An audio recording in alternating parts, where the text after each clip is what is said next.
All right, in this video, we're going to talk about how you can fly your drone at the Embry-Riddle campus in Prescott, Arizona. If you plan to fly your drone on campus, you need to follow certain rules, not only the FAA rules, but also some Embry-Riddle rules. There are designated areas on campus that require approval and some areas that are pre-approved where you don't have to do anything other than enjoy your drone. You can't fly in certain areas, and we're going to talk about this in this video. Here's a quick summary of what we're going to talk about. Airspace around campus. We're going to talk about the rules to fly your drone in the United States. We're going to talk where you can, where you can't fly your drone on campus, the do's and don'ts, and then also how you receive approval in order to fly on campus. Now you have to understand that the airspace around campus is the Class D airspace for the Prescott Love Field Airport. That means that you need to get FAA authorization via LAANC. LAANC is the Low Altitude Authorization and Notification Capabilities. The only location where you don't need approval on campus with LAANC is at the RC field. We'll talk about that in a minute. The northeast corner of campus is in a zero grid, which means that you need authorization from the FAA with further coordination. What that means is it's going to take a couple of days for the FAA to get back to you and give you approval. Now you can download the app called Aloft in order to receive your LAANC authorization. So here's a few rules to take note of when you fly at the lower rec field and the RC field. The lower rec field and the RC field are both pre-approved locations to fly your UAS on campus. The lower rec field requires a LAANC authorization, but the RC field is approved up to 350 feet from the center of the runway. When flying at the RC field, please be respectful of others and follow all the posted rules established by Casa de Aero. A few more rules to follow at the RC field. One is you want to take off and land from pre-approved areas at the RC field. Make sure that you stay behind the protective fences at all times. Fly with the visual observer at all times when using FPV gear.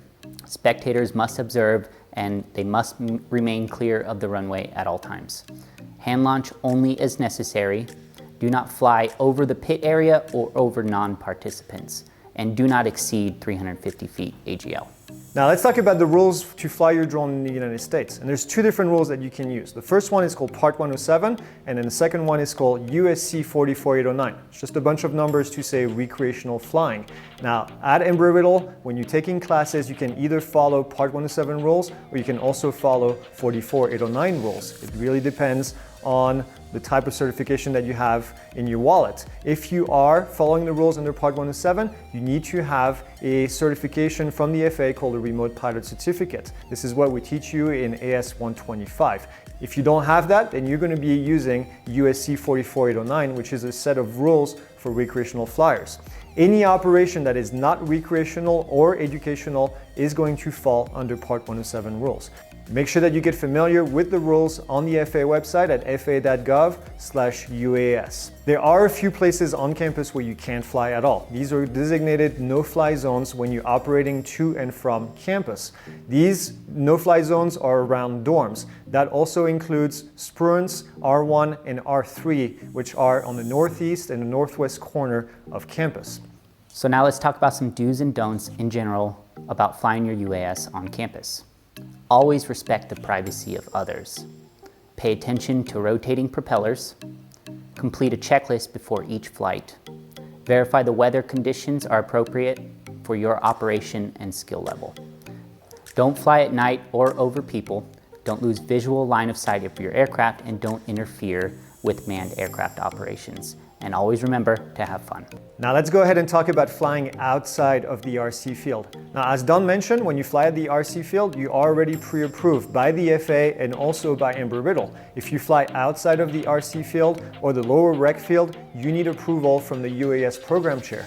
You need to make sure you submit that paperwork 7 days in advance. The paperwork is available on the Embry-Riddle website under the College of Aviation. It's a simple page that you have to fill out and submit. Once you get approval, then you can conduct your flight outside of the RC field and outside of the lower rec field legally. In the unlikely event that you get into an accident, you need to make sure you report that information to campus security and also to the UAS program chair. There's a form available on the Embry-Riddle website under the College of Aviation, and the forms are also printed and available at the UAS lab. Make sure that you do this within 5 hours of getting into an accident or an incident, and make sure that you fill out all of the information. In the event of an accident, you also have to report some information to the FAA and to the NTSB. Make sure you talk to the UAS program chair for more information about what needs to be reported to the federal government. All right, thanks for watching, and if you have any questions, be sure to visit the UAS lab or talk to the UAS program chair. Have a good one. Fuzzy? Sure, anything to quench my palate. Thank you. That was a good shot. So Yeah. Oh, I should have done that on camera. Wait a second. Interesting. Bye-bye.